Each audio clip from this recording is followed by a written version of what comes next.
My name's Aubrey Immelman. I'm from Sartell, Minnesota, and I'm a candidate in the Republican primary for the Republican nomination. I've lived in Sartell since 1999, in Minnesota since 1991, in Waite Park. I bring with me a strong background in national security issues. I served in the South African Defense Force and in the airborne as a paratrooper during the South African border war era that went from 1969 till 1982. That was an anti-communist proxy war.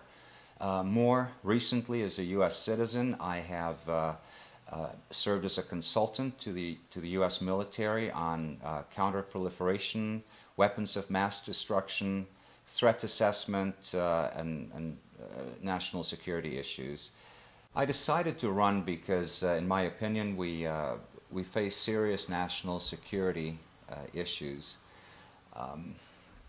Foremost among them was the decision to invade Iraq in 2003, which has made the United States weaker, not stronger.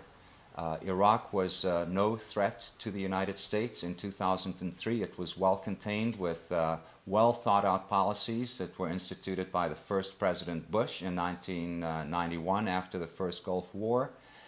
However, after the attack of 9/11, when we were very united as a country, we took care of the situation in Afghanistan, or started taking care of it, but then lost focus and invaded a country that posed no threat to the United States, and have poured billions and hundreds of billions of dollars into Iraq, currently $10 to $12 billion a month, money borrowed from the communist Chinese, which has weakened the value of the dollar, increased the price of energy, and food prices and so on all along the line, and it has damaged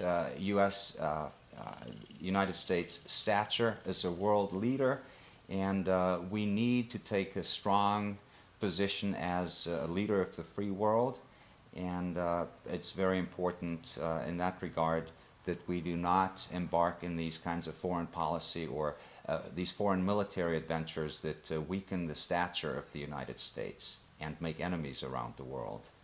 The issue of immigration is important to me because as a person who immigrated to the United States myself, I've been through the system, and I've seen how it works. It's kind of a mixed picture, like any large government. With big government, there's big problems with immigration. But to get to the point, what concerns me is that in 1986, President Reagan gave amnesty to about 6 million illegal aliens. 2 decades later, it's probably in the region of about 12 million. No one really knows how many. And we cannot continue the same policies and expect a different result.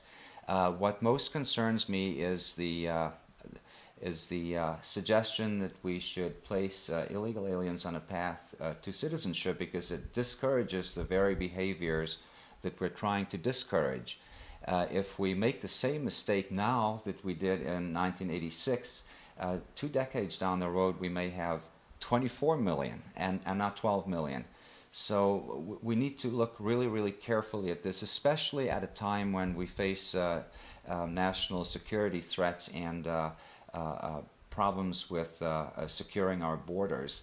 If we don't know who's coming into the country, that poses a national security threat to the United States. One of my 3 core issues that I'm running on is issues of law enforcement and public safety. I became very interested in these issues after a student at St. John's University, Josh Gimo, disappeared in November 2002.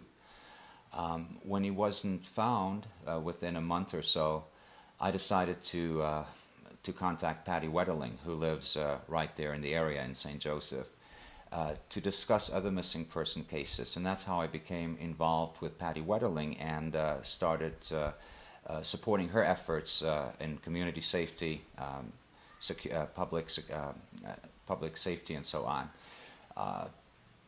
After that, subsequent to that, she went into politics as a Democratic candidate. Of course, I was still a friend of Patty's, and I strongly supported her bid for public office in the hope that she would be able to bring greater attention to some of our law enforcement issues here in the 6th District, and also bring some federal resources to bear so that we can begin to solve some of these cases that have been unsolved for so long. Residents of Stearns County will well remember the Raker case from 1974, the 2 girls that were kidnapped and murdered. That case is still unsolved.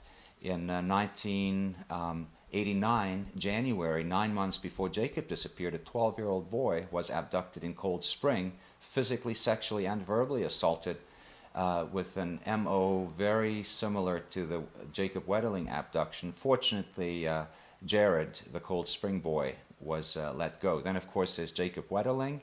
Then there's the Gimo case, still unsolved after nearly 6 years, just a few miles from where Jacob disappeared. And then there are various other cases, many of them males, that are missing around Minnesota that I've been looking at. And so I want to be an advocate for some of these missing person cases in Minnesota, but also elsewhere in the United States. People shouldn't be disappearing and the cases be unsolved years and years later all across this great country of ours.